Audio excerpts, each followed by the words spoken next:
I think that's a nice kind of segue onto.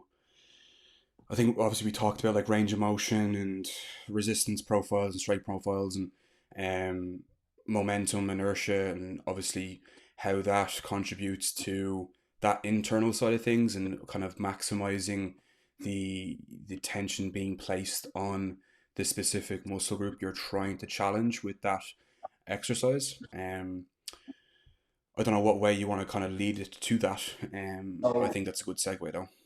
yeah, let's define range of motion. Hmm. So what are we talking about when we discuss range of motion? Um, Three things in from my head. Yeah. We've got, or when we're talking about full range of motion, sorry, are we talking about full range of motion of a muscle, of a Yeah. joint, Yeah. or your the full range of motion of a specific exercise? Yeah. Agreed. We're good there. Pretty pretty much, yeah. Um yeah, that's pretty much bang on without trying to add Yeah. to that. Yeah. That last one though, very important. One that kind of yeah, that last one's probably the most important. The exercise one. Yeah, because people obviously think that is like when it comes to now when we talk about the context of physique development and trying to improve someone's body composition, that is the context that we're trying to work from.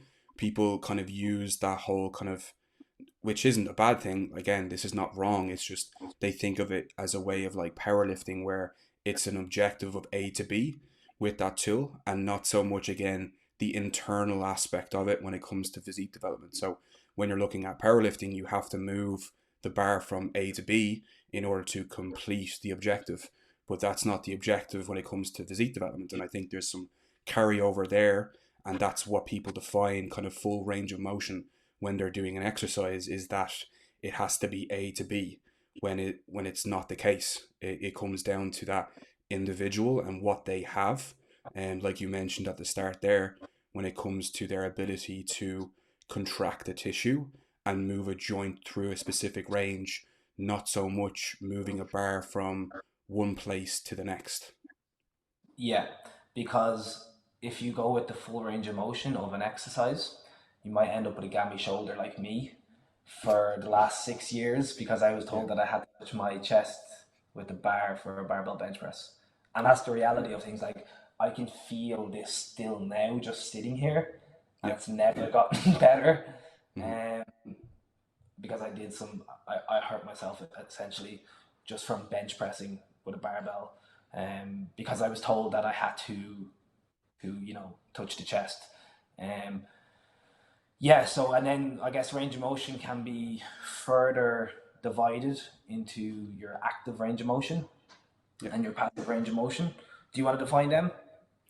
Yeah. So when we look at do what will we go? We'll go passive first, and then we'll go active, and then maybe talk about a third one as well.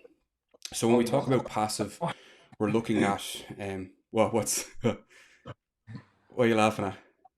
I was like, oh, he's got more. It's got more. No, no, no, no. Well, like there's another thing to consider as well when you're applying load to an exercise that might change the range of motion. So we'll look at Yeah, passive and then we'll go active and maybe discuss on what it will be when we load an exercise. So um, when we're looking at passive to kind of keep it simple is when we're moving a joint when there's no muscular contraction. So it's usually in a relaxed position. Let's say like someone is trying to do a stretch on you, for example. That's like passive range of motion, pushing you into a position where you can't go with muscular contraction. So we can define passive range of motion as that. And then with active range of motion is your ability to contract a muscle through a range of motion if we're keeping it kind of really simple. So are we able to contract a muscle and move a joint with our own kind of control? So doing that with our own control, not allowing an external force moving you into a position. So that would be kind of our active range of motion. And then we'll have to consider kind of loaded range of motion, which probably isn't discussed a lot, and this is kind of touched on with like N1 and CASM. That's kind of where I have understood this, and where it's been brought to my attention is when you add a load to a movement. So our active range of motion is obviously we're doing it under our own control. When we add a load to that, it might change. So when we add load, when we add force to a joint, it might limit your range of motion. So if let's say for example, your shoulder, when we're going through a pressing motion, your active range of motion is how far can I bring my arm back with my own control, with my own contraction. And then when I add load to that, is my musculature strong enough to maintain joint integrity or joint stability while it is loaded? So I might be able to get there with my own muscular control, but with load, I might not have the strength or stability at a certain part of that joint to get there. And that might cause compensation or things that might occur at the joint that isn't going to contribute to tension around the muscles we're trying to contract. So, does that make sense in that Yeah, simplest form? Yeah. yeah, that's So, when I do a simple kind of active range of motion test on a client to see what they have available under their own control, when I start to add a load and I, let's say, set a reference for that individual when they're doing that exercise, let's say again, the the barbell bench press or some sort of pressing motion, I will set like kind of a reference as to how far back they will go. And we'll use that as like, right, this is your position where you need to stop and change direction. They might get there under load, but you might see, for example, their shoulder starting to shrug up or their kind of shoulder is unstable. That's where we're like, right, okay, when that person goes there, they can't create stability around that joint. So we might have to limit that a little bit more in order to keep that joint stable and also tension on the muscle group. So does that make sense? that's cool. I've never thought about it in that way. I've obviously like I've thought about it, but never in the way that you've kind of outlined there. Is there so when you get to, so you know that unloaded you can get wherever in a bench press. When you load up, then you're saying that depending is it it's obviously load based. Yeah. Yeah. When Okay. when when we add let's a significant amount of load, when we add that to, like I said, whether it's a pressing motion or a pulling motion, if we notice the let me pull it back. So whenever we're doing a movement, and let's say we're doing that bench press, I always get that individual to mimic the movement without anything external influencing what they're doing, and we're trying to have it look correct, but also stay within their active range of motion. And then from there, when we load it, we're going to use a reference, like I said, in terms of distance from the chest or positioning of their elbow. I might use a reference to say, look, this is where we need to stop and change direction. And then when we load it, I need to make sure that I'm assessing, are they still able to maintain that execution under that load, or is there something happening that shouldn't happen that's maybe compensating to allow them to move that load from that position upwards or that position down. So again, that for one example, you might see their elevation of the shoulder or something happening at the shoulder that wasn't happening when they're obviously in that active range. Obviously something slight might be insignificant, but if you can clearly see that there's something happening at the shoulder or anywhere that shouldn't be happening, we probably need to make adjustments to their active range. Okay. I guess I have 2 points there. Um, hopefully I remember them. So, firstly, with regard to just active range of motion assessment, I think it's just nice to create that kind of image in the listener's mind. Yeah, So, you want to assess range of motion for a bench press, which I yeah. wish I did knew at the start. You're getting someone to lie down on the bench, hands No, out. No. no.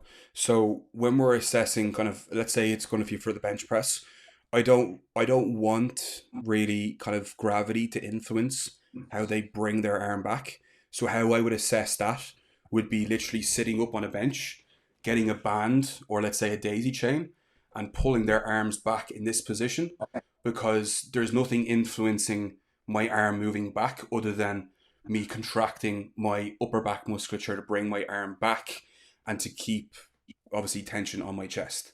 So Okay. that's how I would test that. I would always try and test it kind of without any external influence. If it is a case where you have to use like, obviously, like if you're in the gym, you want to try and kind of know where you need to be or how far you should go. Just lying down and seeing how far you go is okay, but if we're looking at like taking that external influence completely away, I would go with literally no external influence, not allowing gravity to influence how far I can bring my arm back. Okay, cool, cool. And then when you notice these sort of things happening, say like the shoulder shrugging, for example, in the bench, are you making the decision then to limit load exposure, or are you making the decision to limit range again? So you can obviously go down two ways with it. Yeah, probably it again. Sorry, I don't like to say it depends. It depends, but Okay, if you probably provide context. yeah. So it could be both. It could be like they're they their joints can't um handle that level of kind of force around the joint if they can't tolerate it at this minute. Or I might try and see, right, if I slightly adjust the range of motion, can they get away with it? And if they can't and they still have that issue, it's going to be probably either reduction in load, reduction in range of motion, and or maybe changing the exercise and changing that entirely. So choosing an exercise that might have a little bit better resistance profile for their strength profile. And that might help as well. So there's probably three different avenues I'd go down in terms of limiting range of motion, reducing overall load, and then potentially changing the exercise in itself, um, in terms of resistance profile, stability. Like if it's happening on a dumbbell bench press or a barbell bench press, but it's not happening in a machine based press, that that's obviously positive, but there's still something underlying happening there that's causing instability of the shoulder, and that's a whole other kind of topic in itself. Like trying to figure that out and seeing what is the weak link. But if we can move them from a movement that is very unstable to stable, still get the work done, but then try and incorporate something else to improve the stability of the joint, whether it's something happening from a rotator cuff standpoint or their rear delt or their lat not being able to stabilize the glenohumeral joint while going through a pressing motion, we might then move them from that unstable exercise to a stable exercise and then work on kind of the stability kind of standpoint of them muscles responsible for stabilizing the joint, and have two separate things going on at once and then maybe revisiting it down the line when both have improved. Very interesting. Does that make Brilliant. sense? 100%. I 100%. try not to complicate it too much. No, I don't no, no, want to no, kind no. of, That wasn't. yeah, That wasn't. To me, and I don't think it will be too complicated. If you listen and take it all in, I think it's there. Um, you've just got options with regard to what you're going to do, as you say. Um, if you notice that something is changing as you increase the load, there's avenues that you can go down to fix that, basically, yeah, and it's loading, it's range of motion, it's altering the exercise. yeah. But Um, I think that can be both, like unconsciously that can occur, like people don't mean to do it, and then consciously, like people doing it to make it easier. So you have to kind of decipher yeah, which one is occurring. Um, if some people like go, "Oh, I don't even notice that happening," like they really don't know and you can tell, then right, then that's an adjustment that needs to be made. But if someone is kind of consciously doing it and you can kind of tell if they're consciously doing it to make it easier, then you have to be a little bit more strict on like tempo and execution when it comes to that, and really making sure that they nail that from the start, because they because can increase the load, they can make progressions in the load, and that's great. And obviously progressive overload, obviously that's the name of the game obviously when it comes to this. But Progressive, obviously, stimulus, progressive tension, like you mentioned there, is specifically what we're looking for. And it's not just about chasing the numbers on the bar. At the end of the day, it's trying to carry over that execution and the same level of execution when the load increases, and not reducing that, because that tends to happen a lot when people try and make them jumps. They make or alter their execution and tempo, which reduces the actual tension, which reduces the actual stimulus that you're trying to achieve. And that's a big thing that I see happening a lot. 100%, man. The way I have my online coaching set up is that I get videos on week one of the Yeah, meso and then the final week of the meso if we know where that is going to be. That's auto regulated, but say I have a client who's pretty beat up and we go for one more week, it'll be a case of get the videos across to me this week. So then when I'm looking at the differences in numbers across the training program, I'm confident that then the increases in load or reps is actually as a result of performance improving rather than execution being changed. Because yeah, what will happen is the body will adjust to help if the body needs to adjust to help. The hips will come off the bench in a bench press, the hips will raise. Your lower back might begin to round in a hack squat, for example, in order to just get that move up from A to B, to get from A to B. yeah, Um, so you mentioned there about resistance and strength profiles. So we hop into that little bit of a discussion because again, something I think is butchered a bit in the industry, unfortunately, sometimes. yeah. I had a chat with you earlier about stuff that I had seen, but essentially, if we're to define them, and again, you probably have another nuanced definition of these. To me, the resistance profile is essentially the degree of resistance across a range of motion and how that can change. Because at different parts of the range of motion, it will be adjusted based on essentially the moment arm. Where so resistance profile moment arm multiplied by force or Mhm. load, right? Agreed? Yeah. Yeah, yeah, Cool, cool, cool. And then just with regard to the strength profile, it's essentially the ability to produce force across the contractile range, which again is adjusted and it's based on the internal here, stuff that we can't really see, but it's going on. Um, a lot of individuals feel like you have to match these things. You know, you have to match the strength profile with the resistance profile so that you're getting this kind of even challenge throughout. So basically, guys, where an exercise is hard, you're strong. Where it's easier is where you're essentially not as strong.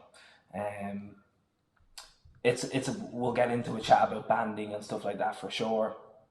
But if you think about different movements, based on their moment arm, they will bias different ranges of a range of motion. If we use a lengthened example, maybe a hack squat again, I'm just going to keep with that, it's on the tip of my tongue. hack squad Um, life. yeah, look. If we think about a short range of motion, we could use something like a dumbbell lateral raise, for example. Yeah, yeah, Um, and then you've got the mid range. So a dumbbell bicep curl, for example, in and around mid range. Okay, we don't need to get our whatever to kind of protractors measure out. Yeah, factors get out. the. Yeah, I wasn't good with them in school. I decided I'm not.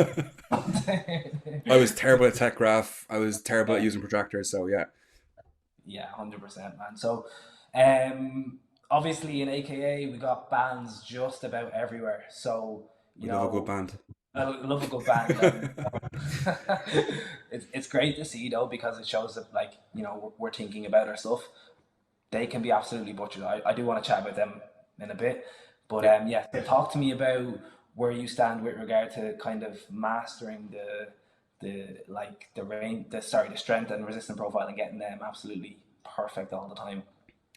Yeah, so you covered that quite nicely. So when we look at obviously a resistance profile or a resistance curve, whenever we're talking about resistance, we're talking about the tool that's being used. It's never the individual. So whenever you hear resistance, it is related to the tool being used. Okay, so whether that's, like I said, a free weight or a cable or a machine, That is resistance. We're talking about resistance profile of a tool that we're using in the gym. The strength profile is related to us as an individual in terms of where we're weak and where we're strong. Okay. And we are going to try and either complement the two of them, or we can use them kind of separately. So we can go about this in different ways where we can try and match this strength profile, or we can have kind of opposing kind of resistance profiles within our program. So instead of maybe when it comes to a session in itself when we're in the gym, especially if it's a commercial gym or a busy gym, we might not be able to take the time to band something or manipulate the resistance profile. We might choose two exercises within a program that complement each other when it comes to a resistance profile. So something that challenges that lengthened position and something that challenges that shortened position. And I think the overall goal when it comes to kind of program design, specific obviously for physique development, is to create a full range challenge of a specific muscle or muscle groups. Obviously, there's going to be some bias towards that lengthened position, but we want to try and challenge it through its kind of full contractile range.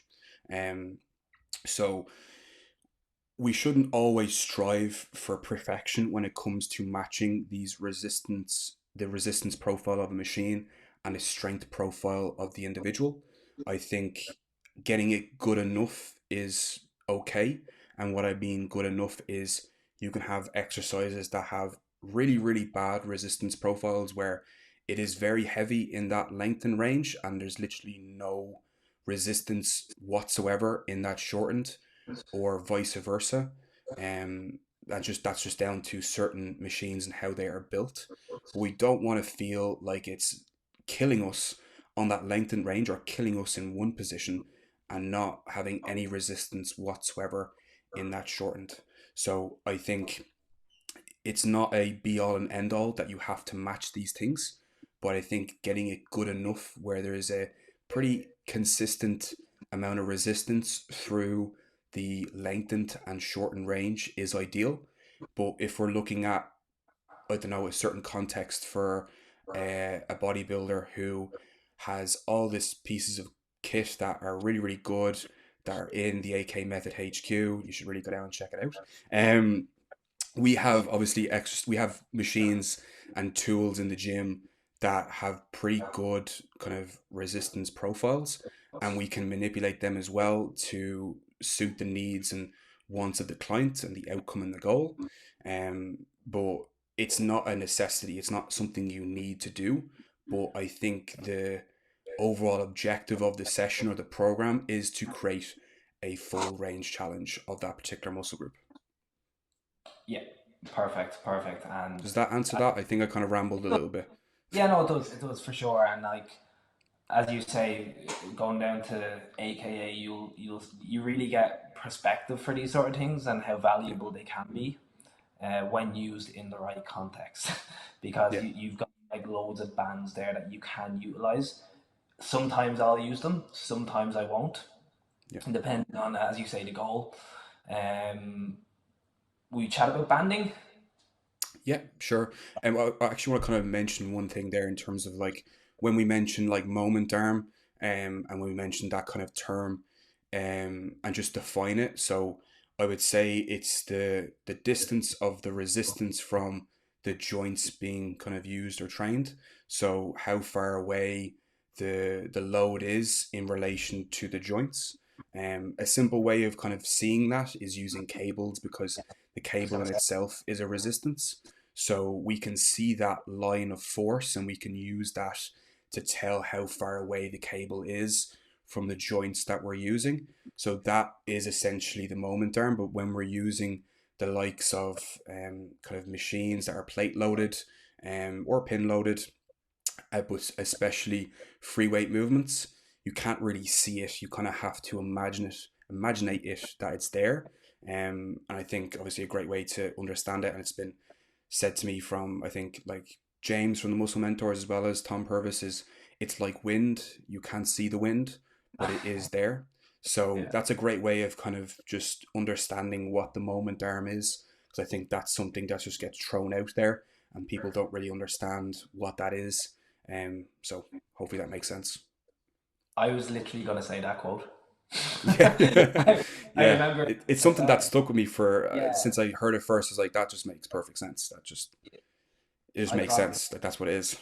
from the portal, the Muscle Mentors portal with I wish that was still there. I got great use out of that, but then Yeah, yeah, no, that's where I first realized biomechanics was a thing that was important to us. To yeah, this, I got an appreciation for it there, even though we had biomechanics in sports science. But it was like to do with like divers and the angle of gyration. I still don't know what that is, but we were told about. Yeah, yeah. But not applicable.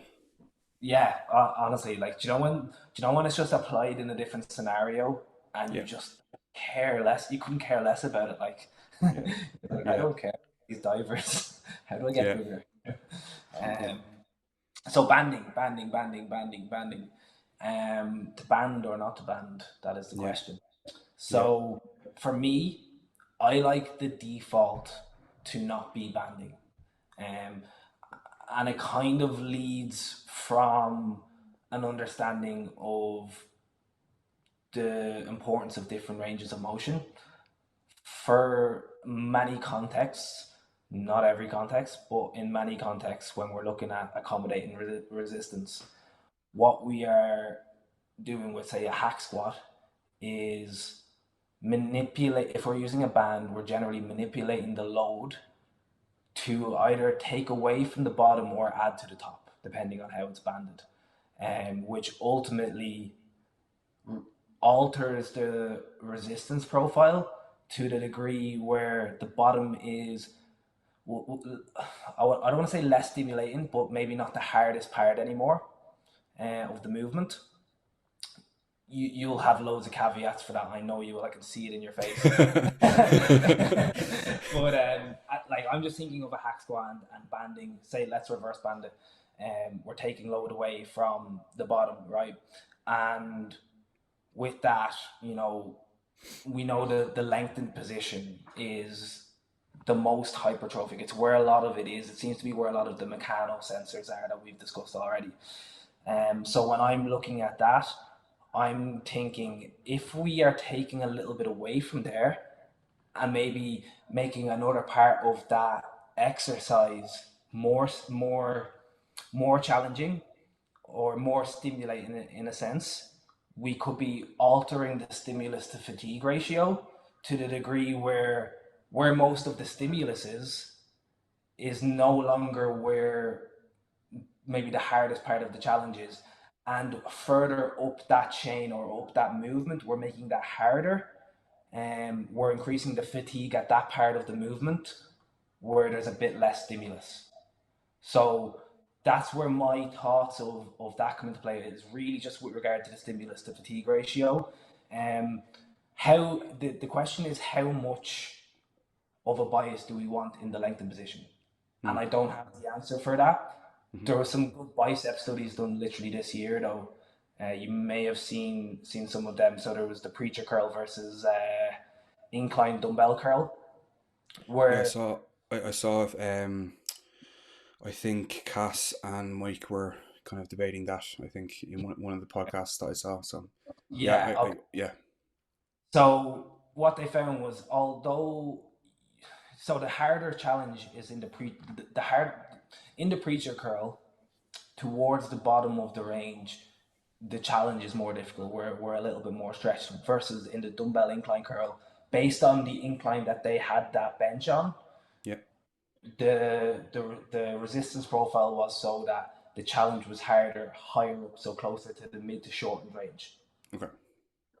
And the findings are it's actually still in it's being peer reviewed right now, I believe, but I've seen parts of it, so I don't know everything about it, but we're like intensity and stuff like that are all matched and loading and everything.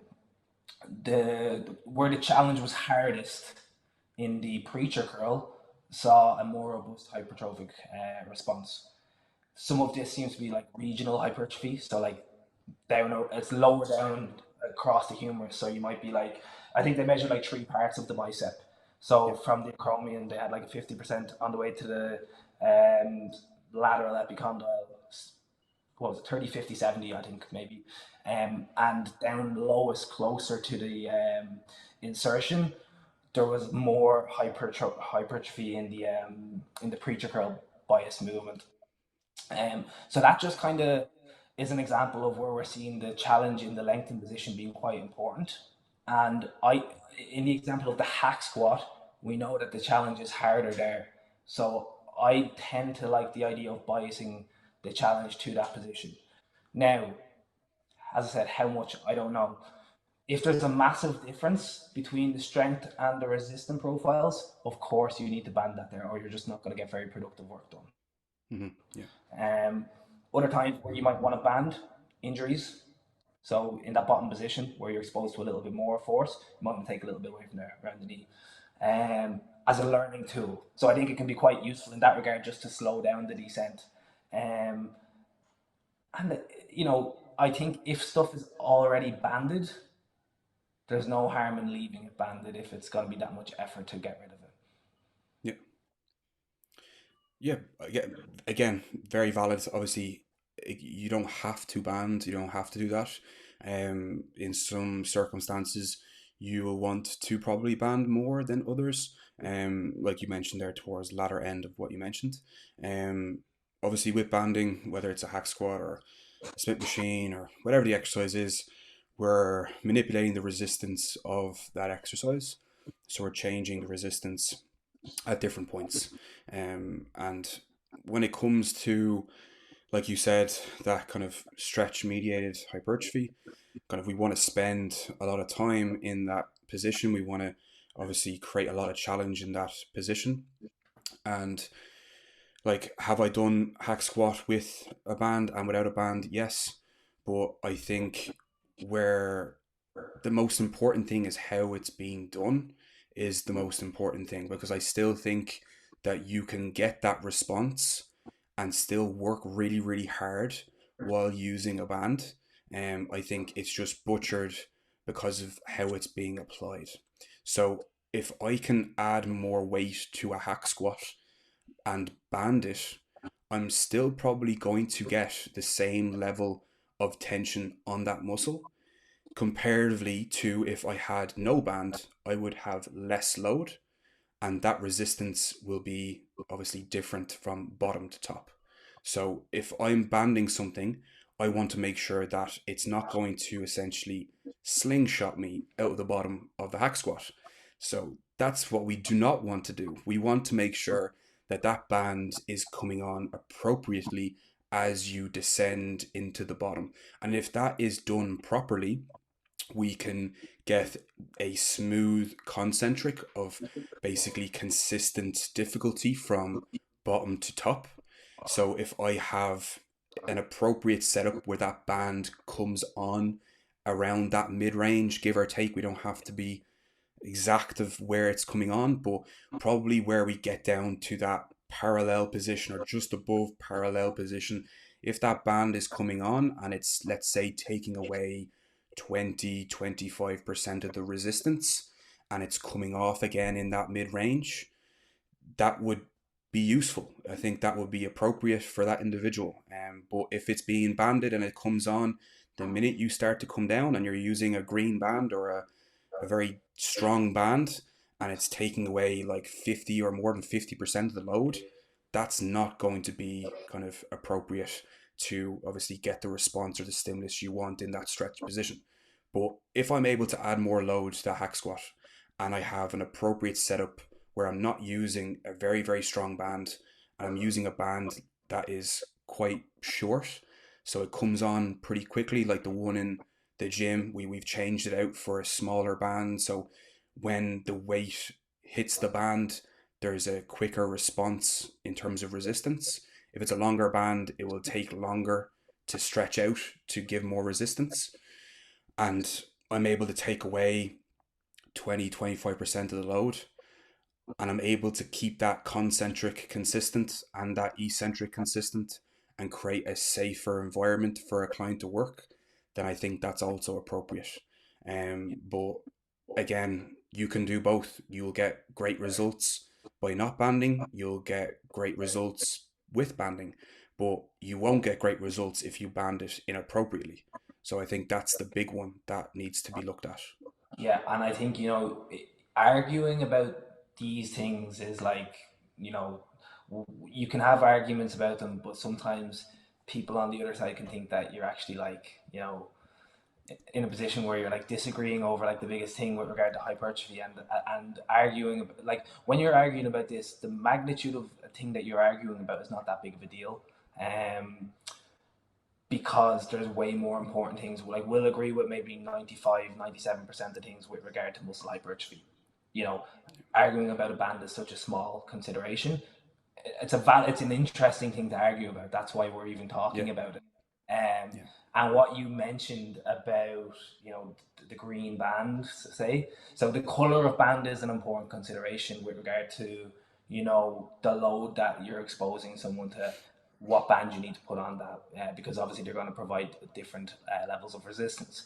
This is what I mentioned to you, Jack, that I wanted to talk to you about on the podcast yesterday, but I wanted to hold it for the podcast. okay, So in a previous gym that I was in, there was like an established member of staff that used bands with literally every single individual that he coached, and it was a green band for every person, like regardless of the person, regardless of the load on it, green band. And there was like no load being added to the hack squat, but there's a green band on the hack squat. mm-hmm. And it was almost acting like an Achilles in the, Mm-hmm. it's just a spring. Yeah, It's like that's just not what this person needs.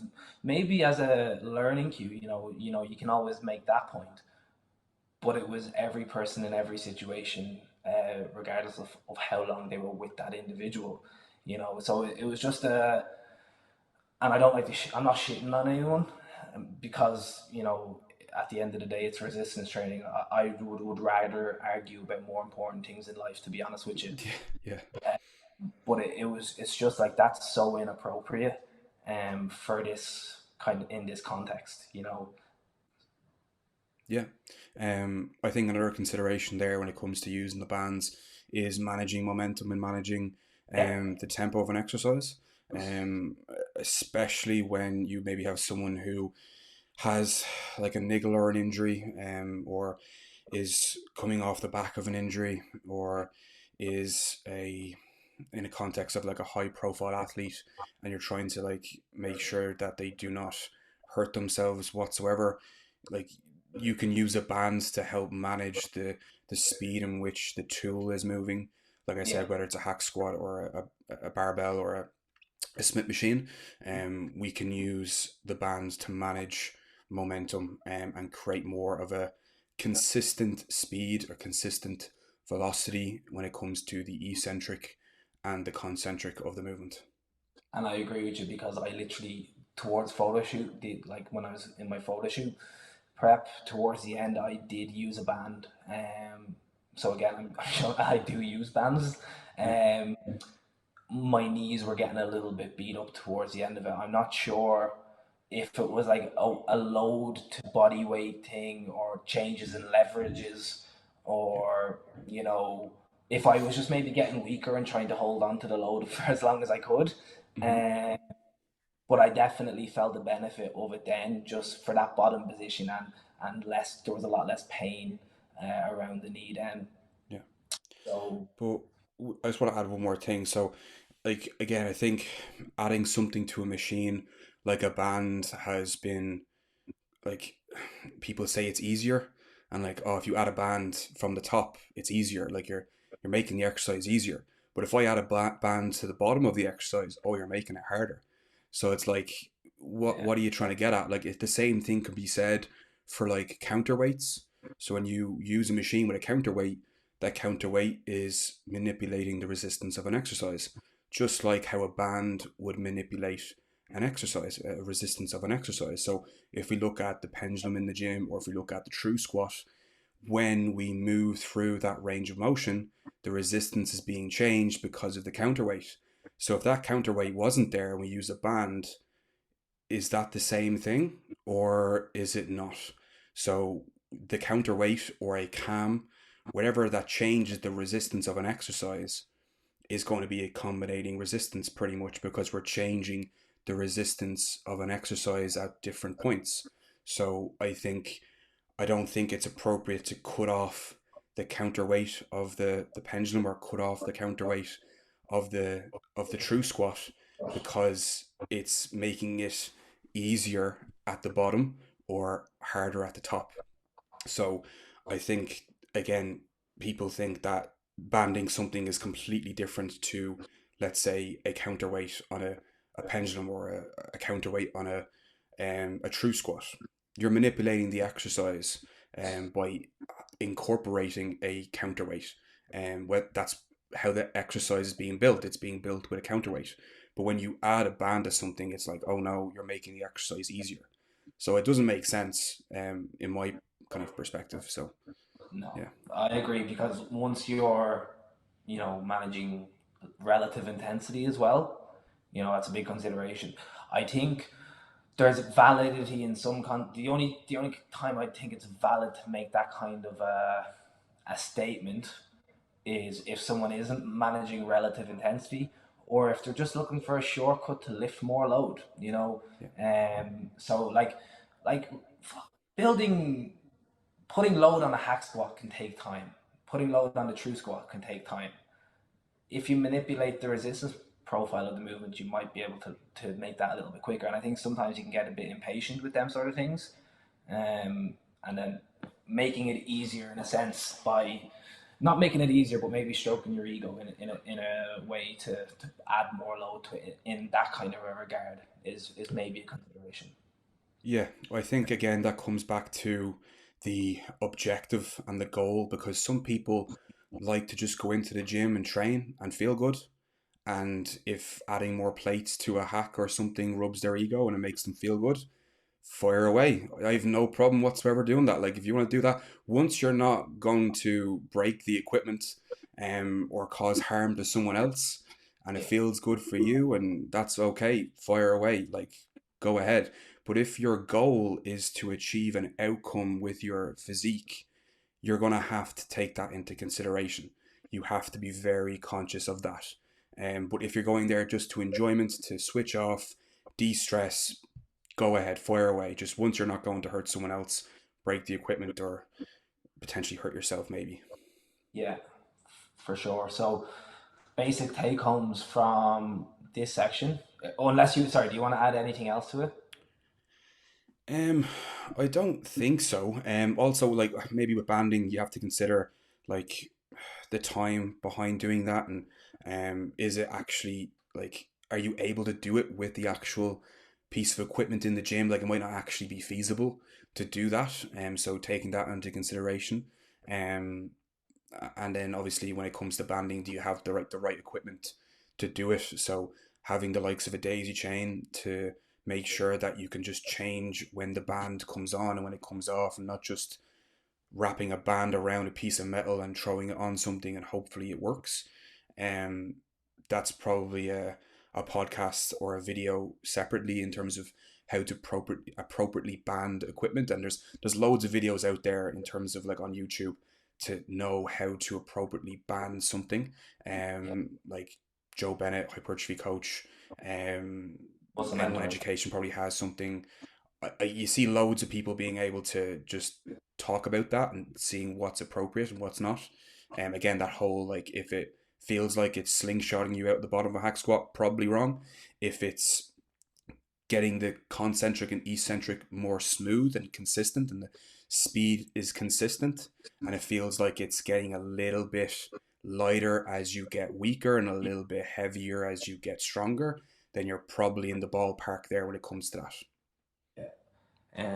You don't need to bring a scales with you, but AKA have. Yeah, probably not. No, you don't need a 300 kilo fishing scales to the gym. I think that's just something that I like to do to see if No, things I are do it too. okay. So I did it too. what?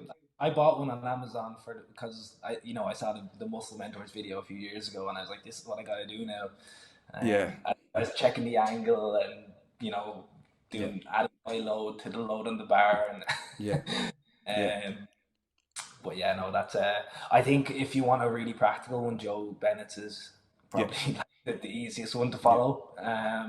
I think a good reference is if that band is coming on in that mid range or kind of halfway through your range of motion.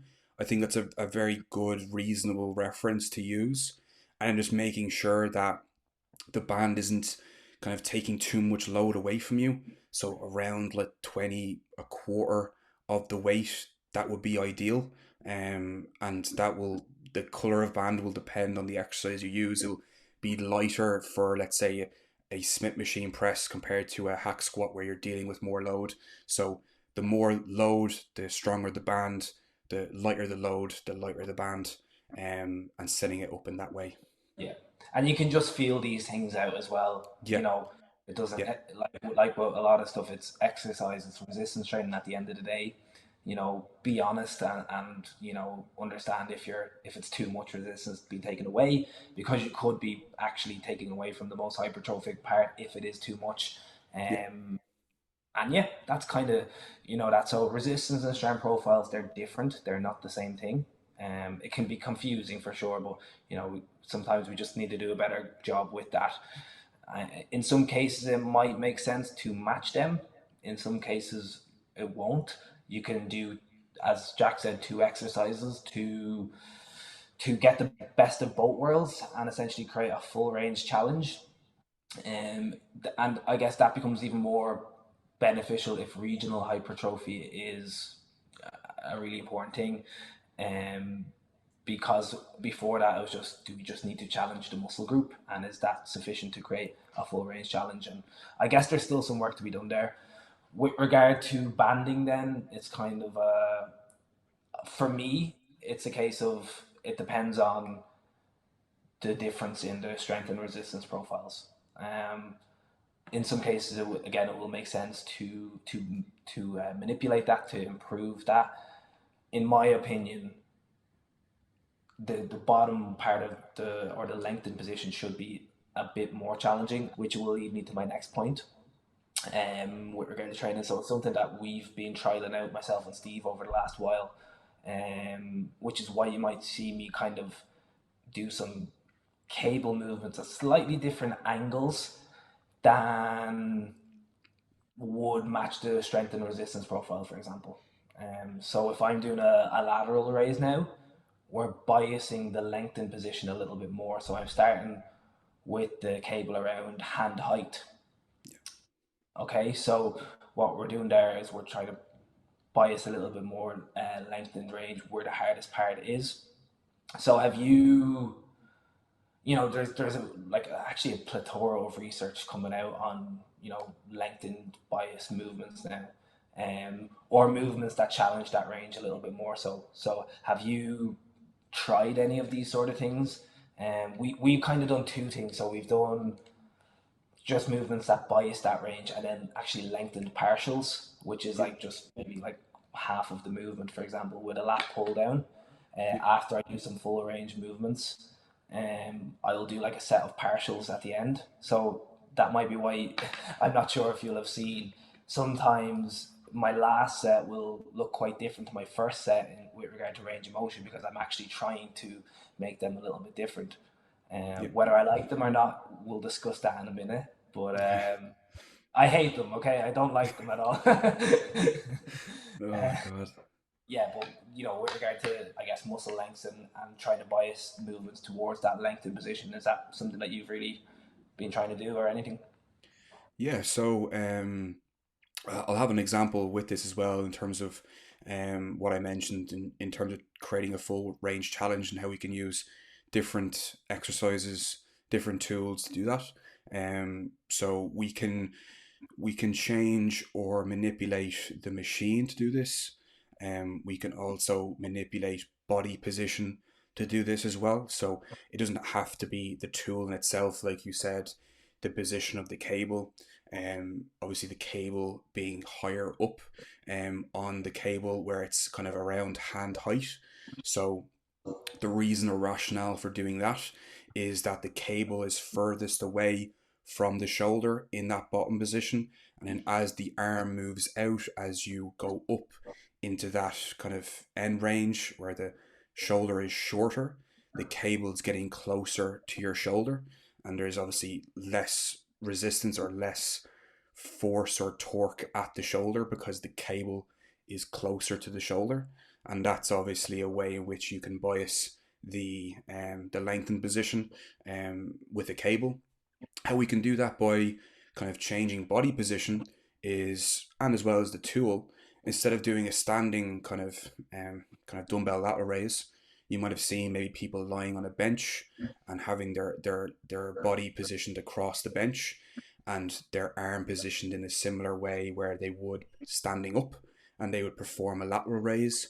So the dumbbell now is furthest away from the shoulder because they're lying down, and as they bring their arm out, the dumbbell gets closer to the shoulder. Comparatively, if you are standing up, the dumbbell is pretty much by your side and there's no real challenge or resistance at the shoulder. And as you move your arm out, the dumbbell gets further away from the shoulder, and that's creating more and more of a challenge as you get into that shortened position. So there's different ways in which we can kind of challenge that lengthened position. It doesn't have to be with a cable or machine. It can be done with free weights also. So Yeah, that's what I mean about kind of creating a full range challenge, or a complementing kind of different resistance profiles. We can use a dumbbell lateral raise standing up to challenge that shortened position. But if we change our body position, if we lie down on the bench, we can challenge that lengthened position. Or we can just walk over to a cable and do a cable lateral raise, biasing that lengthened position like you just mentioned. yeah. Do you know Milo Wolf by any chance? The name rings a bell. I'm not quite too Yeah. familiar with him. He's changed all of his training to be lengthened partials. So Yeah. like, I can see your That, face. that that's what happens though when research comes out that's like the new thing, whether it's training or nutrition, and something comes out that's different or new or kind of different really, they just kind of go straight to that and forget everything else and just focus on that, and that's the new trendy thing now in the fitness industry.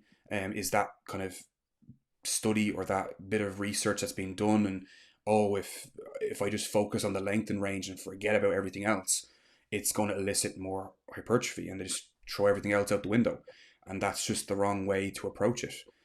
I think um I think yeah, he's I think he's basically doing his PhD in this field, and he's like an N of one for a lot of the research.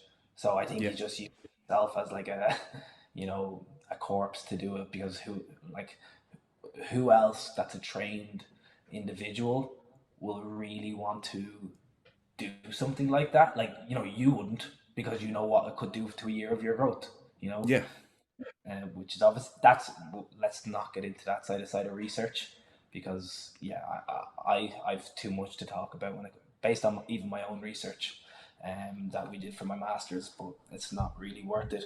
Um, but yeah, so actually, this is something that I had not planned to talk about, but Cass has. You're obviously doing a lot of the N1 stuff. yeah, Hopefully, you have got to this. Actually, you know what? It's probably pretty early on in his discussions, but he talks about kind of more lengthened bias movements being a bit more mechanical tension based. I think maybe I'm wrong, but he definitely talks yeah, about the shorter ranges being more metabolic, metabolic focused. yeah, Yeah. yeah, So like, I've been trying to think about these things with regard to my own training, and just seeing if some of the shorter bias is this based on his hypothesis, or has he got actual, or is it just from his lab? Because I haven't seen stuff to suggest this. More so, I've seen how the time component of things can obviously lead to metabolic stress. yeah, With regard to energy systems being used and metabolite productions. yeah. Um, that's always been my understanding of how metabolic stress is being brought about. So, do you care to talk about that? Yeah, he doesn't actually talk about that too much in the biomechanics and execution course. He touches on it briefly, and it's more so in his program design course that he'll delve into that a little bit more. I'm honestly I'm not too sure. I have heard him talk about that, and I think it is related to. Don't quote me on this, but I'm pretty sure he's mentioned that in that shortened range you get an increase kind of production in metabolites in this kind of metabolic stress, and that's why he's saying that in the shortened range you're going to get more metabolic stress. I think, again, don't quote me on that. I can't really remember what he said, but he literally briefly touched on that, and that you do not get a large amount of metabolic stress in that lengthened position, and it's more so in that kind of shortened position where you'll have an increase in metabolites, lactate, hydrogen, etc., and that build up. Okay, very cool. Does that Cool. make sense? I It wish I could does. add more to that, but I, it's not something he's covered too much in the yeah, execution side of things. I was I was hoping like it's something I've always wondered. I looked at it and I went, that's new, but is it true? Yeah, You yeah, know, I haven't seen that anywhere before. But no, that's kind of like what I've got on training, I think, man. yeah, and that's a lot. So like that's been what, nearly 2 hours, an hour and 45 minutes Yeah. of just chatting about training. No, That that covers pretty much everything we wanted to cover in regards to training. I think it makes sense to do a second one on nutrition, yeah.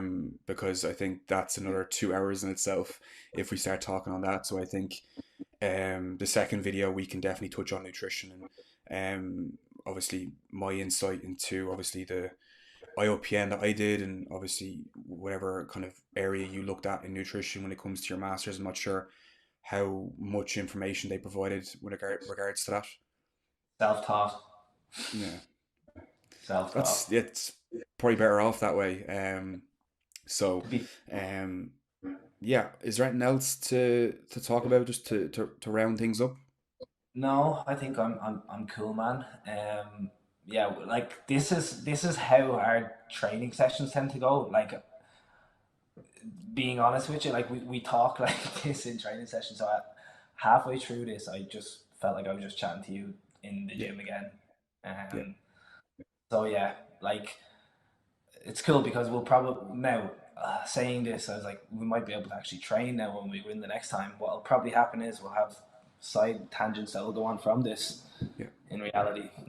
But no, that's like I think we'll wrap it up here, man. I think I'm probably gonna even condense this into a few little parts. I think yeah, there's probably two good sections where we got here. We got the kind of the practical side where we discussed initially with regard to just having the general training hierarchies yeah, and, and as a coach, and then we kind of went into the more nitty gritty stuff, yeah. the why things work, how things work, and stuff. I think, yeah, it was kind of more so for the most part like general. It wasn't like very specific on a specific topic that we could probably delve into more detail on. So obviously we covered the topics pretty well. Obviously, there's probably more kind of detail that can go into them. I think that's like separate like episodes or podcasts on like different things like what works when it comes to hypertrophy and that the different mechanisms behind that, or when it comes to obviously more biomechanics side of things, we can talk more in detail with regards to that. So this was kind of more general, I think, and that's kind of the aim. That was the aim of this podcast, anyway. Yeah, And I think we'll probably do the same when it comes to nutrition as well.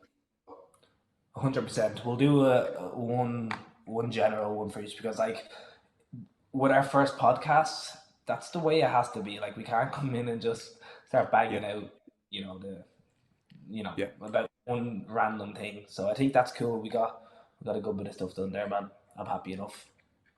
definitely. Um, plug in AKA. So like, you want to get down to that gym to like, right? So I'm there. What, maybe 6 weeks, Yeah, and I've just felt that my training has just been so productive in that period of time. yeah, Um, because you pull yourself to a higher standard and you don't even notice it unless you're not there. Mhm. You know, you look around you and there's no one not training with, I'm just going to use the word intent, but what I mean by Yeah, intent is the execution, and they know what they're actually trying to achieve within every single movement. You know, like not that there's anything great about cuffs, but you know, everyone's using cuffs and they're there, they're available. You know, it's everything is very much there for, you know, really individualizing and optimizing your training as much as you need to for your specific goal. So, you know, I've mentioned it to enough people now. Every time I put up like a video of the true squat, someone's like, "Where is this gym?" yeah, uh, yeah, so yeah, and just the environment is really cool. And yeah, you know, sorry, I'll add one more thing in that you know, when I go in there, I can go like I don't know everything about every single piece of equipment, but there's people there that do, that can help you with setting up or something like that, and you know that's been huge for me, and it's very welcoming. I think the first time I came in, there's a couple of big lads there, and I was like, oh yeah, this is what we're dealing with now, um, but it's a cool environment, and you definitely bring yourself up to that level. yeah. Yeah, Alan's created a very unique environment for everyone there. Not just obviously the equipment that's been handpicked, but the individuals in that gym, I think, is the main thing. Like everyone in there is trying to help each other, and that's kind of that sense of community that he's built. So that is very, very unique. Every piece of equipment in there has been handpicked by him. And then again, like you said, it is very welcoming. Anyone is welcome to come into the gym. It's not just a gym for people who are maybe more advanced or are bodybuilders and whatsoever. We have a wide variety of trainees, like people who are there who are competing this year and who are competitive bodybuilders. But then there's also people, it's been their first time in a gym setting, and everyone's there to help each other. So it's definitely a very unique experience, and it's a gym for everyone. So yeah, if obviously if anyone wants to come down and check it out, obviously I'm there pretty much every day. If they have any questions in relation to the gym, they can fire me over obviously a DM on Instagram. I'm there behind the desks some days, and I show people around and make sure that everyone is comfortable with using the kit there. So yeah, that's that's yeah, it's a very very very unique, and I'm obviously very very blessed and like appreciative of having that environment there.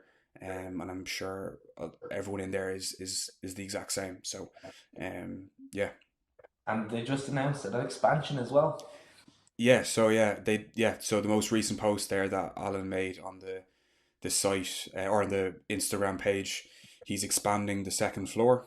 So the square footage is going to be increased upstairs, and there's going to be more equipment added in there. I think he said around like 6 or 8 new pieces, and there'll be an adjustment of obviously how everything's laid out to maximize the space. So always being upgraded, always things being added to try and make things a bit better. And again, having all the tools at your disposal to improve your training, improve your physique development, improve your health and performance. So, yeah, it's very special. Perfect. If I can add one thing, I will leave it here then, Yeah, is just it's almost a better gym for someone just getting started out, I've found, because there's really good coaches in there who actually coach, okay? Like yeah, really good coaches who are able to get you up to the place that you want to be. And you can see that in there by the individuals who have just began training and are now at a pretty high level of training. So I'll just add that there. yeah. Perfect. Yeah, Perfect. that So rounds up things very nicely. Thanks for the chat. Thanks for obviously your time. I appreciate it. Definitely another one on the cards down the line. Um, and yeah, we pick a topic. We could talk about this all day. So looking forward to the next one. And this one was really cool. deadly handles for Instagram. At Jack underscore the AK method. The gym is the AKA HQ. I think there's an underscore there, but it is linked in my Instagram. So if you want to try and find the gym, you can find it through the Instagram. Alan's Instagram is at Alan underscore the AK method. And that's pretty much it. There's also the YouTube channel. The YouTube channel is the AK method, where we're posting YouTube videos hopefully on a monthly basis. I have one actually coming out in the next week or so. I recorded it there on Friday. It was running through my push session, so there's a run through of my session and how it's being broken down in different considerations for different exercises. So that will be one to look out for. And I think that's pretty much it. The AK Method website. So the website is theakmethod.com, and that is where you can avail of online coaching. So you can look at obviously the what is involved and obviously what you get from online coaching, and you can sign up through the website and apply for online coaching. So that will be there as well.